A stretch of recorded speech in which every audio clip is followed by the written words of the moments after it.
محکمہ ایجوکیشن میں 3 سال سے جن کی سروس زیادہ ہو گئے ہیں ان کو فی الفور یہاں سے جو ہے نکالا جائے.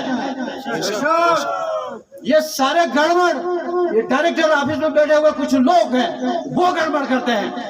دیگر اضلاع سے جو ہے وہاں سے ایل پی سی لا کے اسکردو حلقہ نمبر 1 2 میں جو ہے وہ ہمارے خالی جو پوسٹیں ہیں ان کو پتہ چلتا ہے بھائی کہاں پر خالی ہے پوسٹ. حلقہ نمبر 2 میں ہے, 1 میں ہے, کوردو میں ہے, کمرہ میں ہے, سکمیدان میں ہے, کہاں ہے بھائی دیکھ لو. یہ خود دیکھ لیتے ہیں. اس کے بعد آگے سے ان کا لائن فکس ہو جاتے ہیں, لائن تھرو ہو جاتے ہیں اور اس طرح سے حلقہ نمبر 1 اور 2 اسکردو کے ہمارے ان نوجوانوں کے حقوق کے اوپر داغا ڈالا جا رہا ہے. میں اس کی بھرپور مذمت کرتا ہوں اور کمشنر سے یہ مطالبہ کرتا ہوں کہ 1 سال سے پہلے جتنے بھی اسکردو میں ایل پی سی جو ہے یہاں پر فراڈ طریقے سے جعلی طریقے سے 2 نمبر طریقے سے جو ایل پی سی یہاں پر انہوں نے لایا ہے اور مختلف سکولوں میں, ہائی اسکولوں میں, کالجز میں ان کو ڈالا ہے, ان کو فی الفور یہاں سے نکالا جائے اور وہ سیٹ خالی کر کے ہمارے اسکردو کے نوجوانوں کو وہ سیٹ دیا جائے.